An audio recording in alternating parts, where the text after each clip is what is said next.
하나님 말씀은 로마서 6장 1절에서 14절 말씀입니다. 로마서 6장 1절에서 14절 찾았습니까? 제가 봉독해 드리겠습니다. 로마서 6장. 그런즉 우리가 무슨 말을 하리요? 은혜를 더하게 하려고 죄에 거하겠느냐? 그럴 수 없느니라. 죄에 대하여 죽은 우리가 어찌 그 가운데 더 살리요? 무릇 그리스도 예수와 합하여 세례를 받은 우리는 그의 죽으심과 합하여 세례를 받은 줄을 알지 못하느냐? 그러므로 우리가 그의 죽으심과 합하여 세례를 받음으로 그와 함께 장사되었나니 이는 아버지의 영광으로 말미암아 그리스도를 죽은 자 가운데서 살리심과 같이 우리로 또한 새 생명 가운데서 행하게 하려 함이라. 만일 우리가 그의 죽으심과 같은 모양으로 연합한 자가 되었으므로 또한 그의 부활과 같은 모양으로 연합한 자도 되리라. 우리가 알거니와 우리의 옛사람이 예수와 함께 십자가에 못 박힌 것은 죄의 몸이 죽어 다시는 우리가 죄에게 종노릇 하지 아니하려 함이니 이는 죽은 자가 죄에서 벗어나 의롭다 하심을 얻었음이라. 만일 우리가 그리스도와 함께 죽었으면 또한 그와 함께 살 줄을 믿노니 이는 그리스도께서 죽은 자 가운데서 살아나셨으며 다시 죽지 아니하시고 사망에 다시 그를 주장하지 못할 줄을 알미로라. 그가 죽으시면 죄에 대하여 단번에 죽으시며 그가 살아계시면 하나님에 대하여 살아계심이니 이와 같이 너희도 너희 자신을 죄에 대하여는 죽은 자요 그리스도 예수 안에서 하나님께 대하여는 살아있는 자로 여길지어다. 그러므로 너희는 죄가 너희 죽을 몸을 지배하지 못하게 하여 몸의 사욕에 순종하지 말고 또한 너희 지체를 불의의 무기로 죄에게 내주지 말고 오직 너희 자신을 죽은 자 가운데서 다시 살아난 자 같이 하나님께 드리며 너희 지체들의 지체를 의의 무기로 하나님께 드리라. 죄가 너희를 주장하지 못하리니 이는 너희가 법 아래에 있지 아니하고 은혜 아래에 있음이라. 아멘. 우리는 연속 설교를 하고 있습니다. 2주 전에 우리는 영생을 어떻게 얻을 수 있는가? 우리의 행위가 아니다. 철저하게 하나님의 은혜로 구원을 받는다. 그리고 지난주에 그러면 구원받은 우리의 존재는 무엇인가? 새로운 피조물이다. 그래서 새로운 신자답게 새로운 피조물의 옷을 입어야 된다. 이전까지는 나를 위하여 살아왔는데 이제는 나를 위하여 십자가에 죽으시고 부활하신 예수 그리스도를 위하여 살아가야 된다. 또 우리 주님께서는 우리에게 화목하게 하는 직분을 주셨다. 그것은 그리스도의 복음을 통하여 영혼들을 주님께 화목하게 하는 그 전도의 사명을 우리에게 주셨다라는 말씀을 받았습니다. 오늘은 영생거 이후 세 번째 시간으로 우리는 이미 죄에 대하여 죽은 자이다. 그렇다면 죄로부터 우리는 어떻게 이겨낼 수 있는가? 그 말씀을 전하고자 합니다.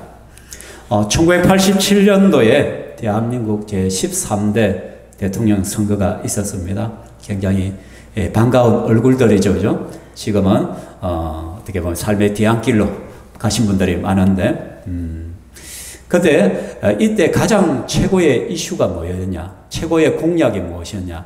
그것은 바로 농가 부채 탕감 공약이었다. 그러니까 여당이 됐던 노태우 씨는 부분 탕감을 주장했죠. 농가 부채를 탕감을 해주는데 전액은 안 된다. 부분적으로만 탕감해주자. 그리고 삼김이라고 할 수 있는 김영삼, 김대중, 김종필 씨는 전액 탕감하자. 항상 이런 식이죠. 야당은 돈 좀 팍 써가지고 막 전에 다 해줘보자. 여당은 그래도 국고를 생각해 좀 아끼자. 어쨌든 간에 이런 논쟁이 굉장히 이때부터 유발이 되어서 지금은 뭐예요? 가계부채 탕감이 공약이죠. 그죠? 가계부채를 어떻게 탕감해 줄 것인가? 부분적으로 또는 전액으로 해보자. 그렇게 합니다. 근데 이건 전부 다 제대로 이루어진 적이 없습니다. 헛공약으로 끝나버렸죠. 말장난으로. 왜 그랬습니까? 왜? 이는 형평성의 문제가 반드시 발생을 하거든요. 왜냐하면 빚이 없는 사람이 있고 빚이 적게 진 사람이 있고 빚을 많이 진 사람이 있다라는 것이에요. 그죠? 그렇다면 이들을 완전히 탕감을 해줘 버리면 어떻게 빚이 없는 사람은 어떻게 손해보는 느낌이 드는 거예요. 빚이 적게 있던 사람도 마찬가지예요. 여러분 다 힘들어요. 다 힘드는데 어떤 분들은 정말 허리띠를 졸라매가지고 빚만은 절대로 안 지겠다. 그래서 막 악착같이 그죠? 몸으로 때우고 아끼고 안 먹고 안 쓰고 그렇게 해서 내 집 마련하고 막 그렇게 했는데 그죠? 그렇게 막 하는데 어떤 사람은 어떻게 해요? 쓸 거 다 쓰고 먹을 걸 다 쓰고 그냥 은행에 가지고 빚내 가지고 그래 가지고 집 사고 막 그래가 빚이 막 크는 거야. 그래 놓고 만약에 국가에서 전부 다 탕감을 해준다. 뭐 억울해 미치는 거야. 내만 손해보는 것 같잖아요. 그죠? 그죠?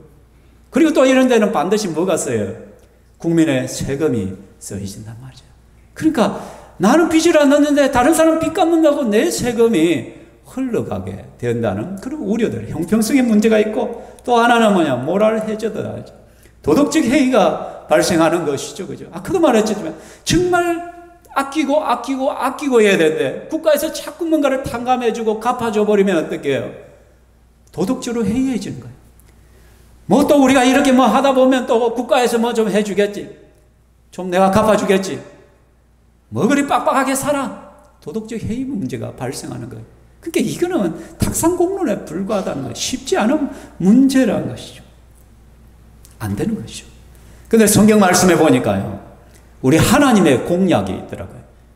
하나님께서 우리에게 주신 공약이 대체 무엇이냐? 그것은 바로 우리 죄값에 대한 하나님의 공약이에요. 예수님을 통한 완전 탕감을 이야기하고 있더란 거예요. 부분 탕감이 아니라 완전히 예수 십자가를 통해서 너의 모든 죄값을 내가 다 해결해 주겠다. 이런 공약을 우리 하나님이 내세웠다는 것이죠. 근데 우리 하나님의 공약은 빌공짜의 공약으로 끝난 것이 아니라 실제적으로 어떻게 성취하셨잖아요. 그 공약을 반드시 지키자. 정치인들은 막 선거철만 되면 온갖 것들을 다 남발하죠. 뭐 200만 원 줄게 300만 원 그건 누가 못해. 그죠? 근데 그걸 갖다 지도니까 그죠? 마음대로 공약을 하는데 실제 되고 나면 어떻게 입 싹 닦아버리잖아요. 그죠?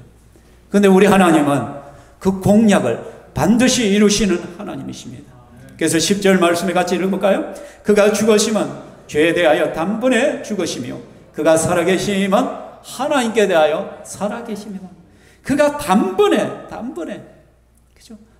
그가 죽으심을 통하여 예수 그리스도의 십자가를 통하여 우리의 죄에 대한 단번에 죽으심을 통해서 이 모든 것들을 해결해 주셨다는 거예요. 완전히 해결해 주셨다라고 말씀합니다. 왜 그렇습니까? 왜 이렇게 주님께서 완전히 해결해 주셔야 됩니까? 그것은 바로 인간 스스로는 자기 죄 문제를 해결할 능력이 없기 때문입니다. 인간 스스로는 자기의 죄 문제를 해결할 능력이 없어요. 그냥 착한 일과 죄를 갖다 저울 일해서 뭐 죄가 좀 많으면 지옥, 착한 일이 많으면 천국 이게 아니란 말이에요. 이게 뭔데? 하나님은 거룩하신 분이기 때문에 완전하신 분이기 때문에 죄가 하나라도 있으면 천국에 갈 수가 없어요. 하나님은 거룩하신 분이기 때문에 죄에 대해서는 반드시 심판하셔야만 된다라는 거예요. 근데 사람은 무능력자예요. 그래서 에베소서 2장 1절에 그는 허물과 죄로 죽었던 너희를 살리셨도다. 우리는 이미 허물과 죄 가운데 죽은 자들이에요. 죽은 자. 시체란 말이에요. 시체가 무슨 의를 행할 수 있어요? 죽은 자가 무슨 착한 행위를 할 수 있어요? 우리가 소위 착한 행위를 하고 있다는 그것마저도 얄팍한 우리의 심리가 그 속에 작용하는. 내가 이렇게 하면 누군가 좀 알아주겠지. 내가 이렇게 하면 누군가 좀 나를 좋은 사람으로 인식하겠지. 그리고 또 우리 속에는 언연 중에 내가 이런 선한 행위를 하면 하나님께서 내게 복을 주실 거야. 그런 기복적인 사상들이 내 속에 숨어 있더란 거예요. 그러니까 우리의 정말 순수한 선행이라고 하면서도 그 속에도 우리의 제약된 본성이 우리가 나타나더란 것이죠. 아무도 보지 않고 아무도 알아주지 않는다면 제대로 선을 행할 자가 대체 누가 있겠냐. 허물과 죄로 죽었던 너희들. 너희들은 스스로 뭔가를 할 수 없다는 거예요. 그래서 우리 주님께서 이 문제를 해결해 주셔야 되는 것이. 오직 예수님만이 이 문제를 해결할 수 있는 것이죠. 그래서 에베소서 2장 8절 9절 말씀 다 외우시지 한번 해볼까요? 너희는 그 은혜로 인하여 믿음으로 말미암아 구원을 받았으니 이것은 너희에게서 난 것이 아니요 하나님의 선물이라.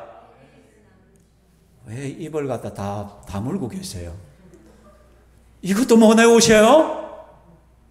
진짜 여러분 이 구절을 못 외우신다면 여러분 회개하십시오. 예수 믿은 지가 얼마인데 교회 다닌 지가 언젠데 에베소서 2장 8절 9절도 못 외우셔요. 여러분 진짜 여러분 심각한 겁니다. 이 구절을 못 외우신다면. 그만큼 여러분 생각 없이 산다는 거예요. 이것은 우리의 구원에 있어서 가장 핵심적인 구절이고 제가 이 교회 14년 동안 얼마나 많이 외쳤던 구절인데 다시 한번 고백해 봅시다. 시작. 너희는 그 은혜로 인하여 믿음으로 말미암아 구원을 받았으니 이는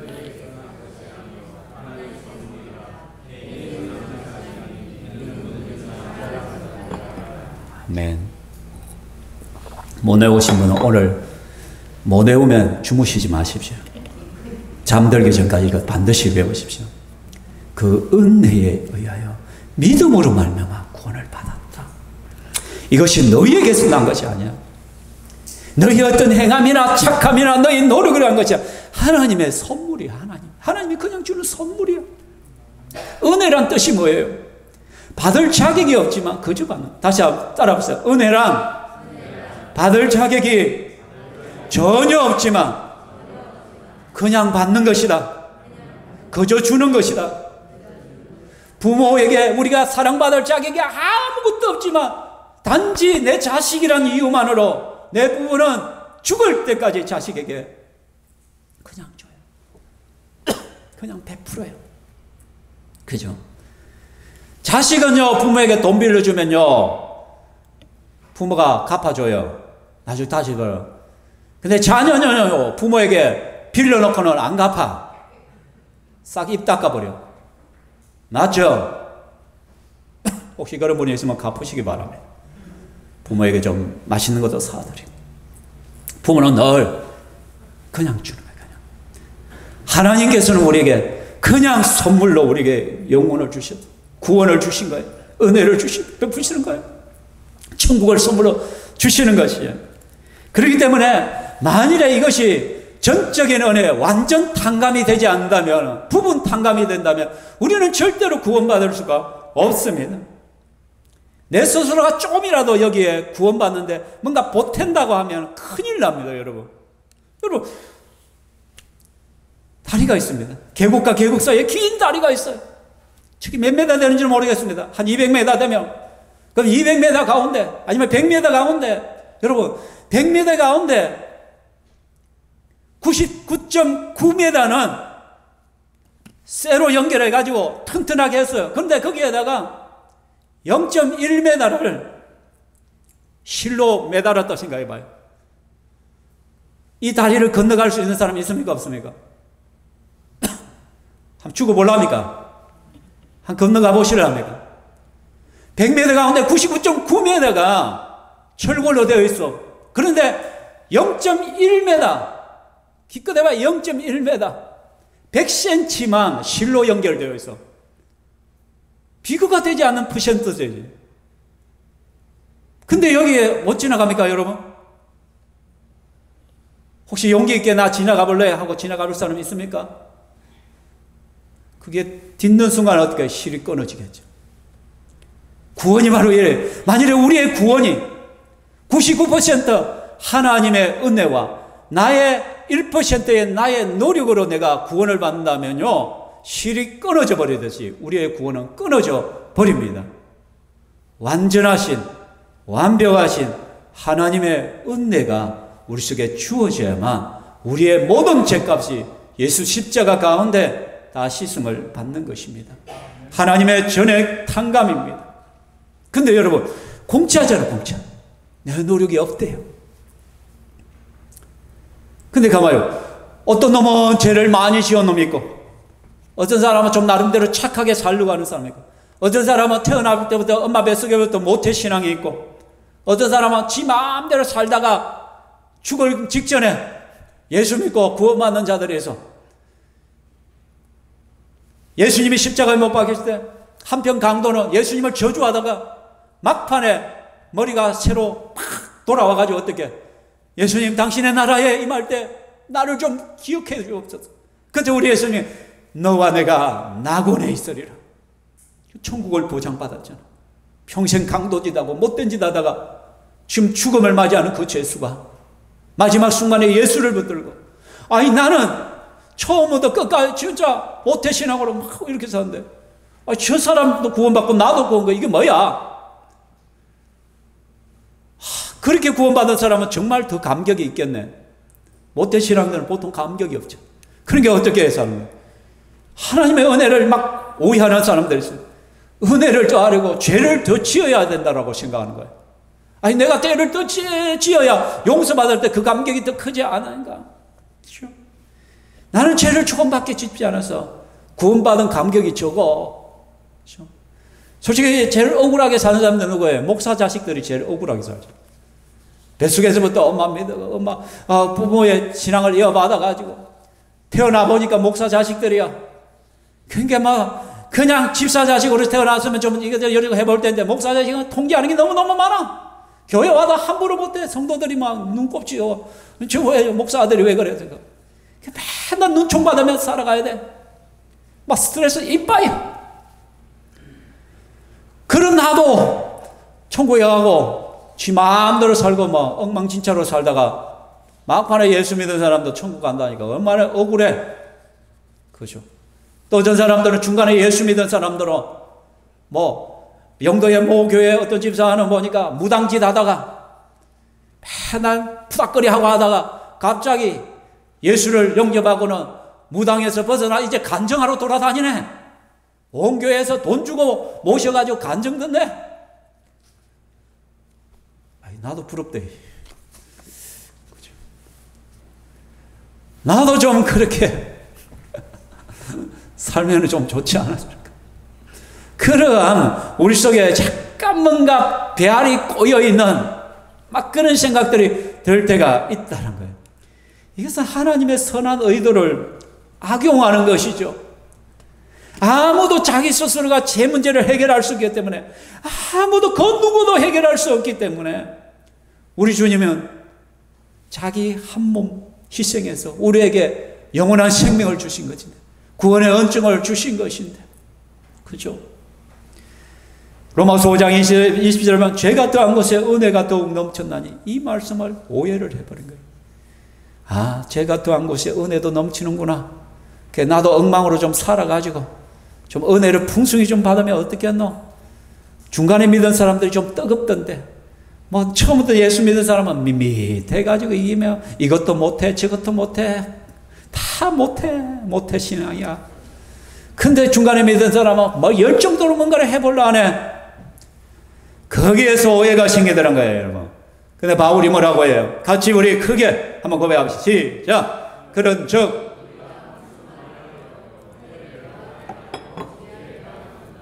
그럴 수 없느니라. 죄에 대하여 죽은 우리가 어찌 그 가운데 더 살리요? 그럴 수 없다.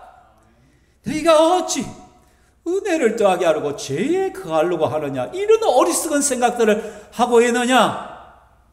그럴 수 없다. 절대 never 절대로 그럴 수가 없다. 왜? 우리는 죄에 대하여 죽은 자이기 때문에. 죄 가운데 살 수 없는 존재야. 우리는 죄에 대하여 죽었어. 우리의 정체성에 대해서. 자, 우리는 뭐한 존재다? 죄에 대하여 죽었다. 저를 보십시오. 좀 못생겨도 저를 보십시오. 집중을. 네. 자, 죄에 대하여 뭐했다? 죽었다. 죄에 대하여 죽었다는 것이 뭐냐? 관계가 없다. 분리되었다. 반응하지 않는다. 반응하지 않는다. 무슨 말이 이해되십니까? 죽었다는 것, 관계가 없다는 거예요. 저 사람하고. 내가 저 사람에 대해서 나는 죽은 자야. 그렇다면 이제는 저 사람이 무슨 짓을 해도 나는 저 사람하고 관계를 하고 막 신경도 안 쓰는 거야. 무슨 짓을 해도 반응하지 않아. 우리는 죄에 대하여 죽었다는 거예요. 관계가 끊어졌다. 반응하지 않는다는 거예요. 이 말은 더 이상 우리는 죄에 대하여 반응할 필요가 없는 존재가 되었다는 거예요. 그러면 죽었다는 것은 불러도 대답하지 않는 것이 바로 죽은 거예요. 그죠? 제가 이전에도 얘기했지만, 만약에 부모님이 이제 임종을 맞이해요. 그죠? 부모님이 숨을 거둔 거예요. 더 이상 숨을 쉬지 않아요.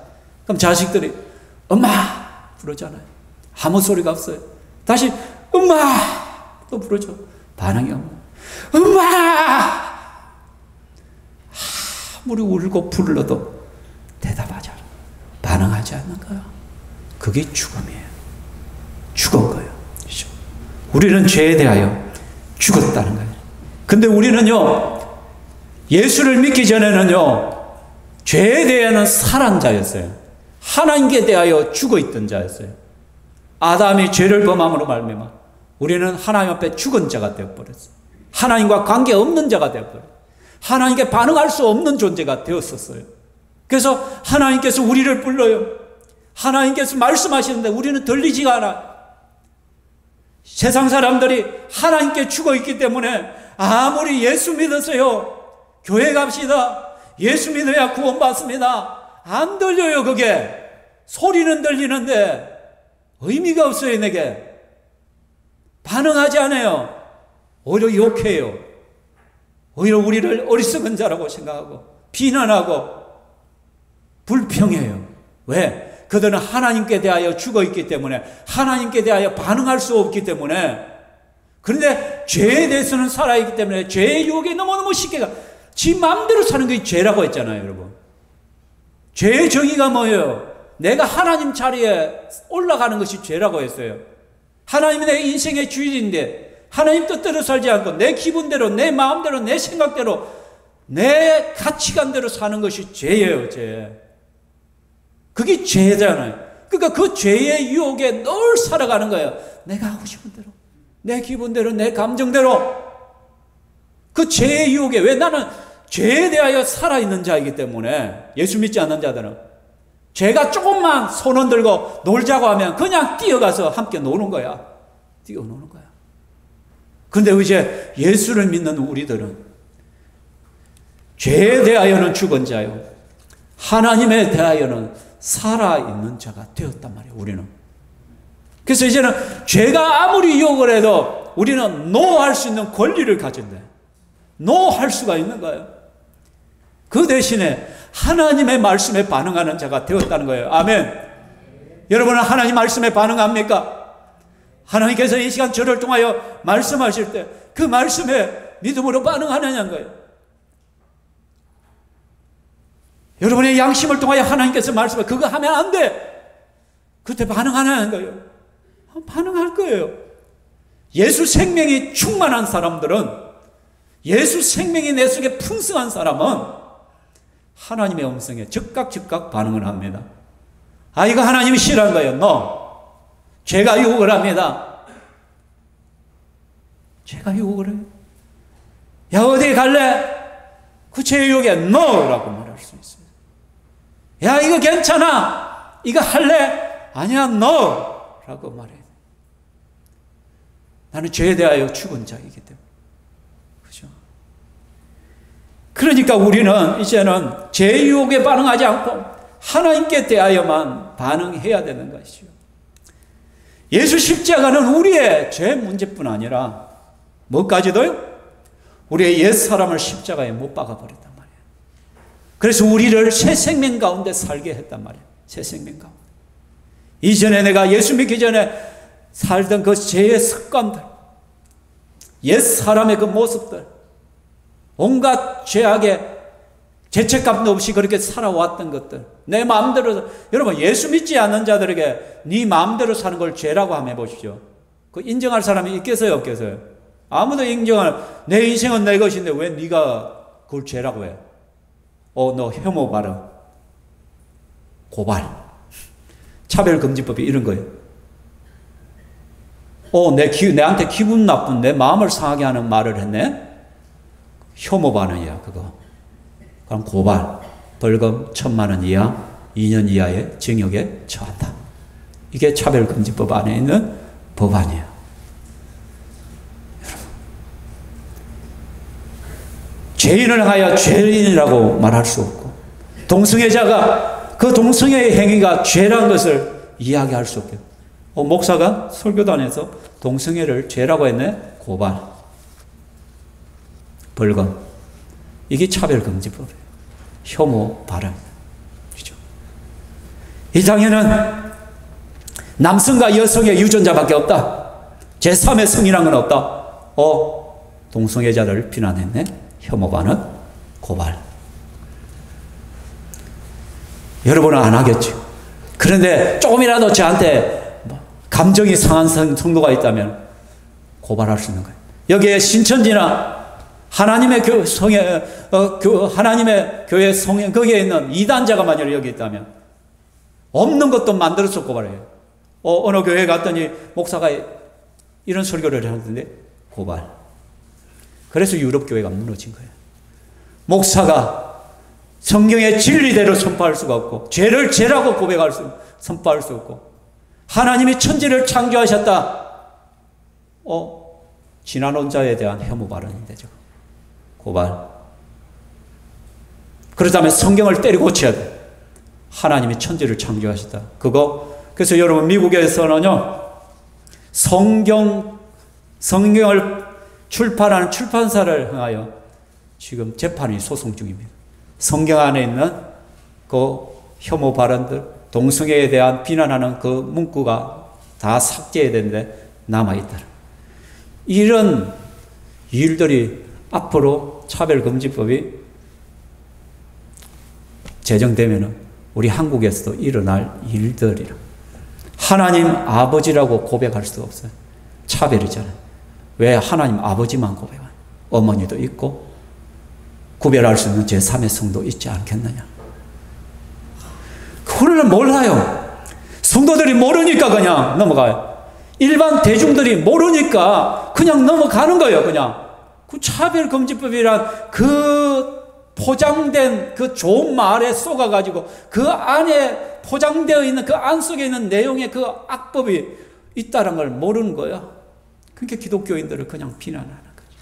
그러나 우리는 새 생명 가운데 살아가게 이미 새롭게 된 존재입니다. 지난주에 말씀드렸죠. 우리 임산부가 새로운 생명이 들어오므로 말미암아 새로운 가치관과 새로운 인격을 가지고 새로운 욕구를 가지고 요구를 하는 거예요. 입뜻을 하는 거예요. 새로운 입맛이 생겼단 말이에요. 예수를 믿는 자들은 새로운 입맛이 생겼단 말이에요. 하나님의 입맛으로 바뀌어가는 거예요. 하나님의 성품으로 바뀌어가는 거예요. 하나님의 가치관으로 바뀌어가는 거예요. 그래서 우리는 새 속의 옛 가치관으로부터 노라고 선포를 해야 되는 것이죠. 그리고 우리는 이제는 새 생명의 욕구, 열매를 맺어가야 돼. 그 열매들을 맺어가야 돼, 이제는. 새로운 욕구를 따라, 옛 욕구를 따라 사는 것이 아니라. 여러분, 열매 없는 가을나무 가장 보기 싫은 것이죠. 가을에는 과수들은 다 열매를 맺어야 돼요. 근데 열매를 기대했는데 맺지 않는다. 여러분, 주님께서 무화과 나무의 그 풍성한 잎을 보고 가서는 거기서 열매를 구했는데 열매가 없어요. 예수님께서 저주해버렸죠. 그 나무가 말라 비틀어져 버려요. 왜? 이게 우리 예수님의 마음이에요. 너희들은 예수 DNA가 있어. 예수 생명으로 새로운 새 생명의 나무야. 그럼 새 생명의 나무는 새 생명의 열매를 맺어야 되는 거야. 새로운 가치의 열매, 의의 열매를 맺어가야 되는 거야. 근데 너희들이 이 열매를 맺지 못한다면 존재할 가치가 없어요, 여기. 우리는요, 신앙생활을 장난스럽게 하면 안 돼요. 결단을 내야 됩니다. 그러려니, 그럴 수도 있지, 이럴 수도 있지. 우리 주님은 단호합니다. 왜? 예수님이 그랬잖아요. 누구든지 나를 따라오려거든. 날마다 자기를 부인하고 날마다 자기 십자가를 지고 나를 따를 것이라고 했잖아요. 자기를 부인한다는 것이 뭐예요?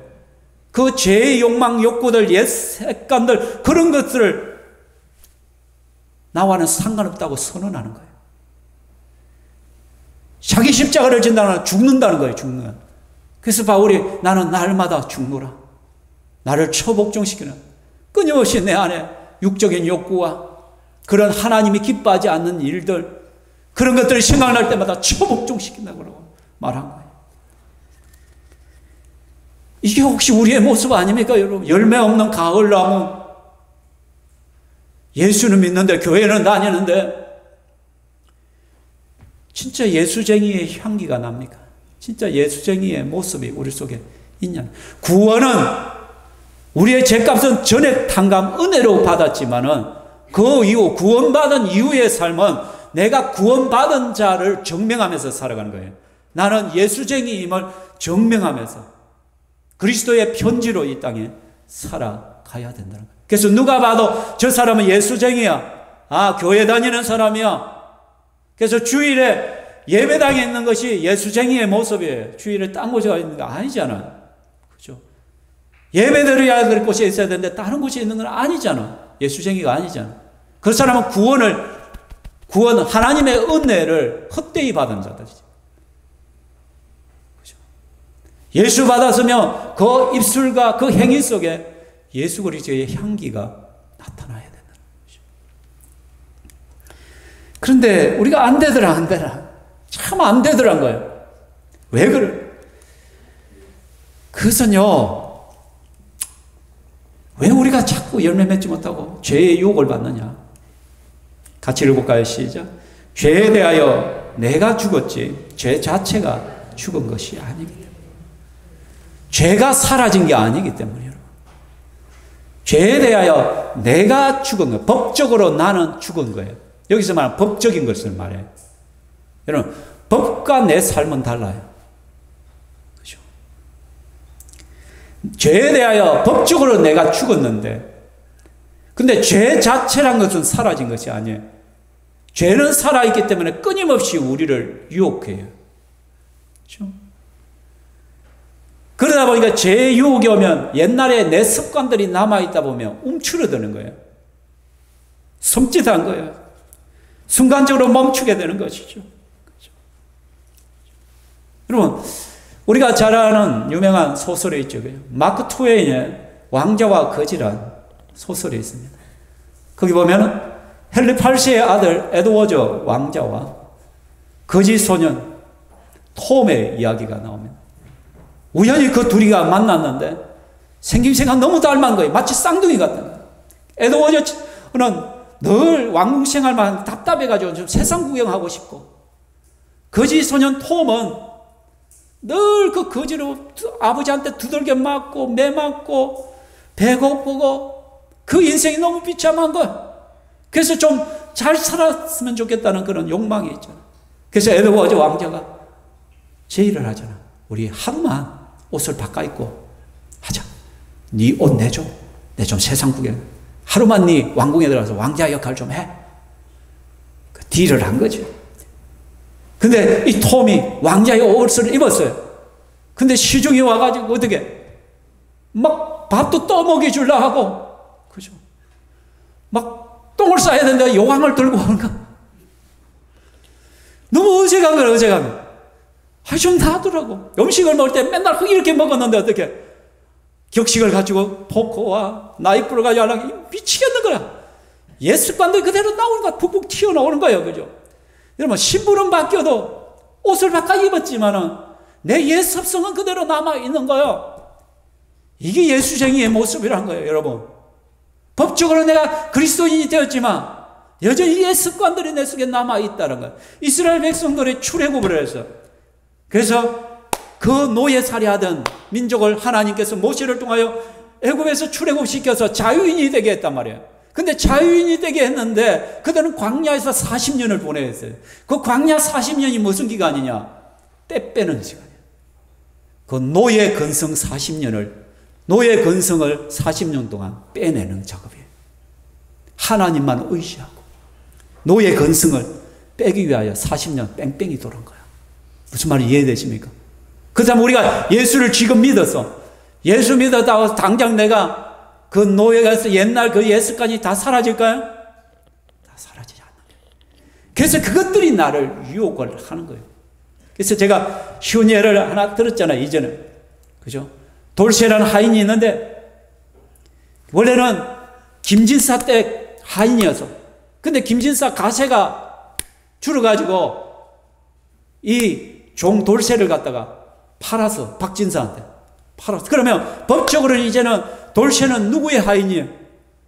박진사의 하인이에요. 근데 박진사가 심부름을 시켜서 돌쇠가 쫄랑쫄랑 돈 먹고 심부름하러 가다가 저기에 김진사를 만나서 김진사를 만나는 순간 어떻게 할까요? 나도 모르게 아이고 주인님 막 고개를 숙이게 되는 거예요. 왜? 예스칸 내가 오랫동안 거기에 물들어 있던 것이 남아있는 거예요. 그죠? 법적으로 내가 김진사한테 고개 숙여도 안 숙여도 돼요. 내가 두려워할 것은 박진사야. 이제는 내 주인은 박진사야. 그죠? 이게 그리스도인의 모습이란 말이야. 내 주인은 예수 그리스도야. 이제는 예수님이 나의 주인이야. 예수님께만 반응하면 되는데 내가 예수 믿어도 옛날의 습관들이 좀 남아있는 거예요. 그래서 제가 손짓 안녕 내하고 제 진짜 하면 그래 그게 익숙한 거예요. 그래서 그 유혹에 쉽게 넘어지는 거예요. 무슨 말인지 이해가 되셨습니까? 참 목사가 돼서 별걸 다 합니다. 이거 이해하셔야 되죠. 자, 그러면 우리가 어떻게 제2유혹으로부터 이런 현실인데 유혹으로부터 이길 수 있는가? 알아야 돼. 알아야 면장을 하지. 차별금지법을 알아야 왜 반대하는지를 알지. 뭐를 알아야 된다? 나는 죄에 대하여 죽은 자임을 알아야 돼. 죄와는 상관없는 존재임을 알아야 돼. 죄에 대하여 반응할 필요가 없다는 걸 알아야 돼. 알면 속지 않아요. 돌쇠가 막 심으러 가다 몇 번 쏘가서 김진사 막 말해요. 근데 머릿속에 맞아 나는 박진사 하인이야. 박진사야. 김진사는 내 주인이 아니야. 이걸 알고 있는 게 내가 김진사 탁 말 야 돌쇠 이리 와봐. 그다음에 돌쇠가 흥 하고 쌩하고 갈 수 있는 거야. 응? 갈 수 있는 거야. 반응할 필요가 없는 거야. 내가 알기 때문에 이제는 이게 내가 인지되었기 때문에 이제는 그죠? 김진사 야 너 이 돌쇠 이리 와. 내 심부름 좀 해. 왜요? 제가 왜 심부름 해야 돼요? 저는 박진사님의 하인인데요? 바이바이. 제가 갑니다. 하고 가면 돼요. 알아야 돼요. 두 번째. 알아야 되는데 여러분, 그 미국의 노예 제도가 언제 1863년도에 에브라함 링컨이 공식적으로 노예를 해방시켰거든요. 법적으로 이제는. 62년도에 미리 법을 한번 선포했다가 63년도에 1월 1일부터 이제는 법을 시행을 해버렸다. 그래서 이제 미국의 노예들은, 흑인 노예들은 주인들에게 또 해방된 거예요. 자유인이에요. 이제 자유인이에요. 그런데 이 자유헌장까지 발표를 했단 말이에요. 그런데 남부 지역에 있는 노예 주인들이 이걸 알려주질 않아요. 왜? 그 노동력, 공짜로 써먹을 수 있는 노동력인데 이걸 이야기해주면 다 도망가 버릴 건데. 그죠? 그러니까 이 자유헌장이 선포되고도 수십 년 동안 남부 쪽에 있는 흑인 노예들은 종살이를 했어야 된다는 거예요. 왜 그래? 알지 못하니까. 사단이 이걸 숨기니까. 우리가 자유인임을 사단은 자꾸 쏟게 하는, 숨겨버려. 은폐하는 거예요. 은폐. 사단은 끊임없이 은폐해요. 우리 예습관들을 자꾸 불러일으키고 야 동무하자. 여기 쉽게 넘어가는 거예요. 그래서 우리는 이걸 승리하려면 그 아는 것을 늘 기억하며 살아야 되는 거예요. 영적인 세뇌가 이루어져야 돼요. 그래서 죄에 대하여는 죽은 자요 그리스도 예수 안에서 하나님 대하여 살아있는 자로 여길지어다. 여길지어다. 여길지어다. 세뇌시키라는 거예요. 기억하라는 거예요. 기억. 항상 기억하라는 거예요. 그래서 여러분이 평소에 살아가다가도 죄의 유혹이 올 때마다 딱 멈춰서 그래 맞아. 나는 죄에 대하여 죽은 자고 하나님에 대하여 살아있는 자지. 내가 이렇게 사는 것은 죄야. 이걸 계속해서 인지하면서 세뇌를 시켜야 되는 거예요. 이 세뇌가 일어나지 않으면 자꾸 우리는 넘어가는 거예요. 무슨 말이 이해되십니까? 뭐 이전에 1980년도 그때 데모할 때 분신 자살하는 분들이 있었어요. 근데 분신 자살하는 사람 그냥 안 죽습니다. 사상교육을 시킵니다.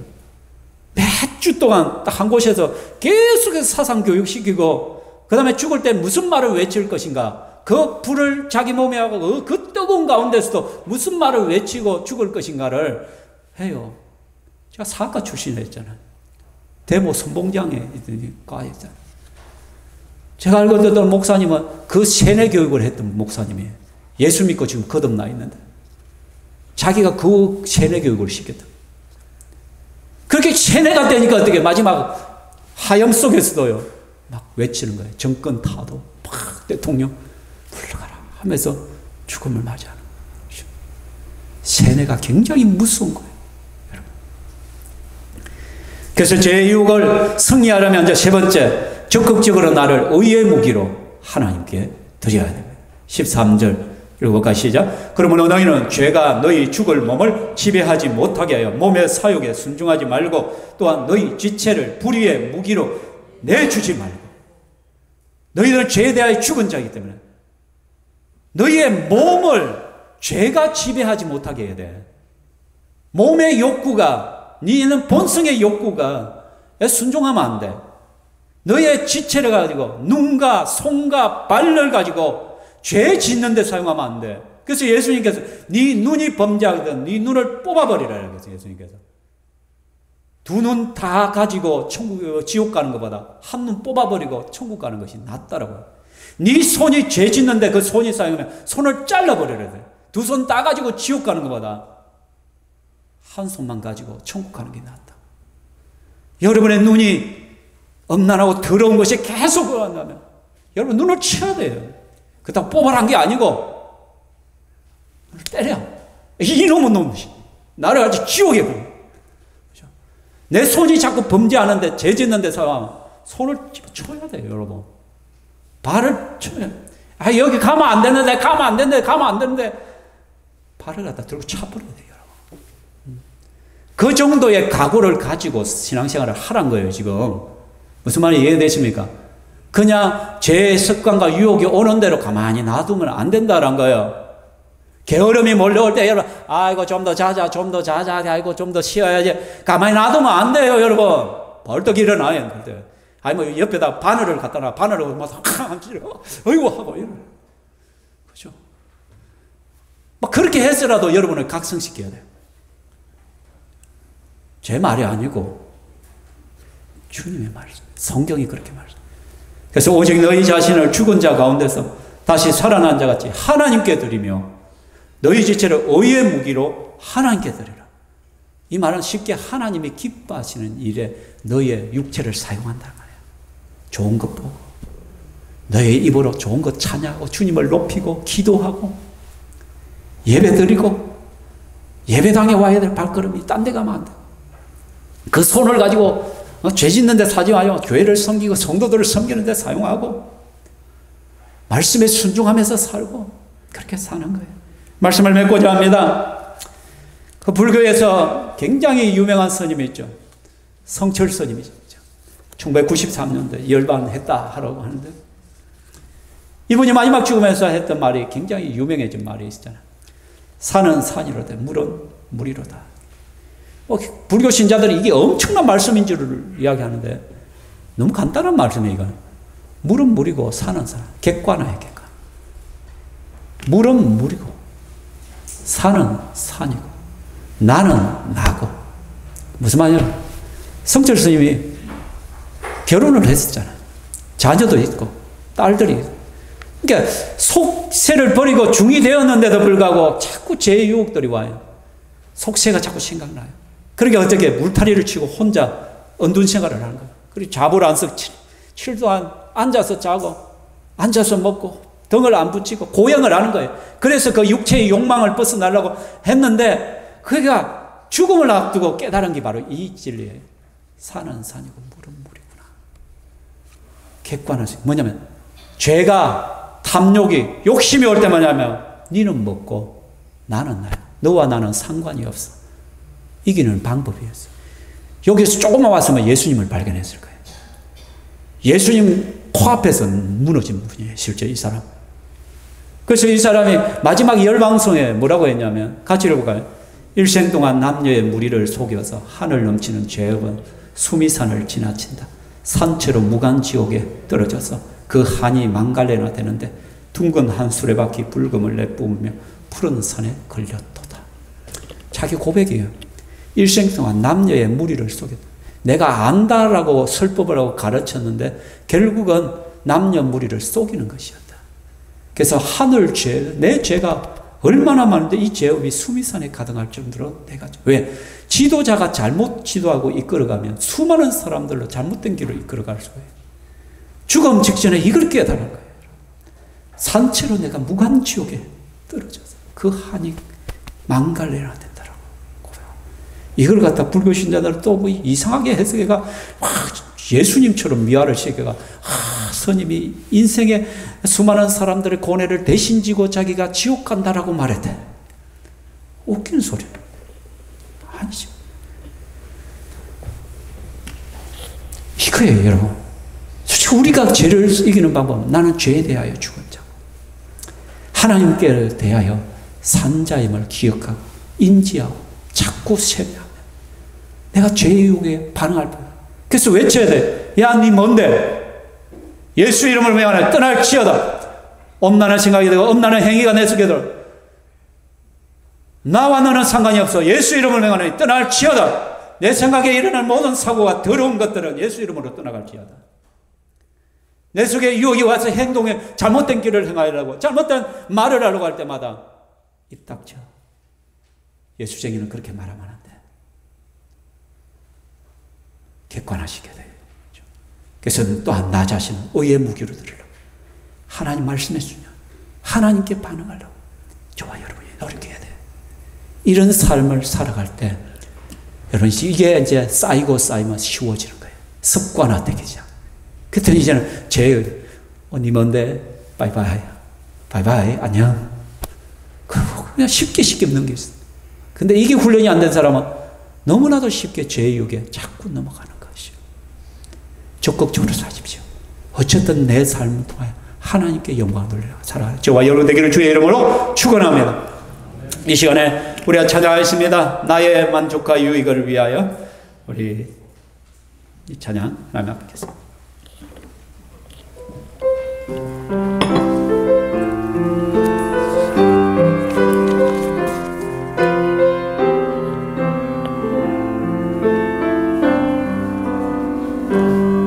나의 만족과 유익을 위해 가지려 했던 세상 일들 이제 모두 다 예로 여기고 주님을 위해 다 버리네. 내 안에 가장 귀한 것 주님을 알미라. 모든 것 되시며 의와 기쁨 내신 주 사랑합니다.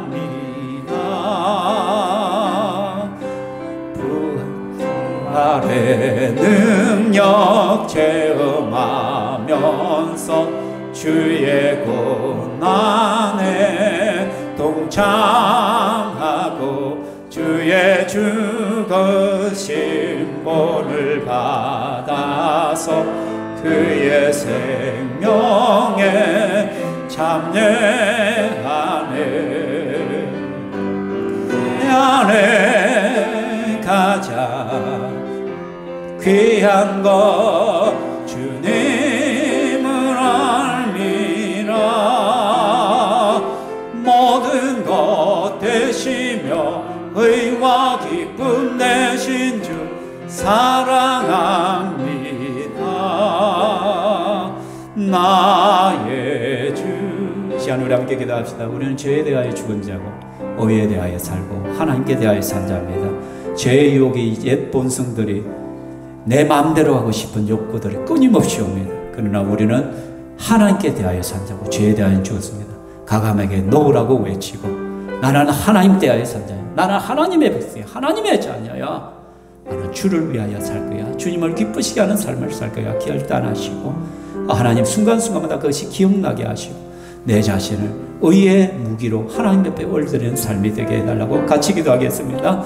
아버지 하나님 감사합니다. 우리를 그리스도 안에서 새 생명 되게 하시고 죄에 대하여는 죽은 자요 의에 대하여 하나님께 대하여는 산 자로 우리를 세워주심을 감사합니다. 끊임없이 죄의 유혹이 우리를 세상으로 끌고 가고 우리를 하나님 죄 가운데로 이끌어가는 이 시대에 하나님 우리가 정신적으로 깨어있게 하여 주시옵소서. 주님의 인도하심을 따라 매 순간순간 말씀이 기억나게 하시고 그 하나님이 기뻐하시는 성령의 음성에 하나님의 말씀에 믿음으로 순종하고 결단하며 살아가는 저희들 되게 하여 주시옵소서. 그래서 하나님 내 육체를 가지고 죄 짓는 데 사용하는 것이 아니라 하나님을 기쁘시게 하고 하나님이 기뻐하시는 그 삶을 위하여 살아갈 수 있게 하시고 내 입술이 복음의 입술이 되게 하시고 내 입술이 사람을 세워주는 입술이 되게 하시고 내 손이 다른 사람을 세워지고 섬기고 그들을 일으키는 손이 되게 하여 주시고 내 발걸음이 하나님 죄의 길로 가는 것이 아니라 의의 길을 향하여 달려가게 하여 주시기만을 원합니다. 또한 우리가 하나님 앞에서 늘 겸손하게 믿음으로 반응할 수 있도록 도와주시옵소서. 이 시간 우리 신병교회 성도들 한 사람 한 사람 붙드시고 주의 은혜로 충만케 하여 주시옵소서. 하나님 감사합니다. 이 시간에도 우리가 죄에 대하여 죽은 자요 의에 대하여 하나님께 대하여 살아있는 자임을 깨닫게 하심을 감사합니다. 하나님 이 사실을 늘 기억하며 나를 무장시키기를 원합니다. 그래서 죄의 유혹이 옛 습관들이 끊임없이 나를 하여 손짓으라고 유혹할 때마다 과감하게 놓으라고 나는 죄에 대하여 죽은 자유자임을 나는 하나님께만 반응하는 자임을 고백하게 하시고 그래서 주님이 기뻐하시는 주님이 나에게서 원하시는 그 삶을 하여 순종하며 한 걸음 한 걸음 살아가게 하시고 우리 신병교회 성도들 많은 것을 요구하는 것이나 어제보다 오늘이 한 발자국이라도 주님 앞에 가까이 가고 또 주님 앞에 귀하게 쓰임받는 종들이 되게 하여 주시옵소서. 병상의 교도를 기억하시고 그들의 얼음과 눈물들을 기억하시고 주여 어루만지시고 치유하시고 회복시켜 주시옵소서. 또한 한 주간의 삶을 살아갈 때 각 직장을 지켜주시고 성도들의 삶에 건강을 허락하여 주시고 또한 저들이 하나님 앞에 올려드리는 이 물질이 헛되이 사용되지 않고 하시고 하나님 나라와 의를 위하여 귀하게 쓰임받게 하여 주시옵소서. 영광 받으신 하나님을 찬양하며 예수님 이름으로 기도하옵나이다. 아멘. 주 예수 그리스도의 크신 은혜와 하나님의 사랑과 성령 하나님의 교통 위로하심이 이 자리에 함께한 주의 건축들 머리 위에 영원토록 있을지어다.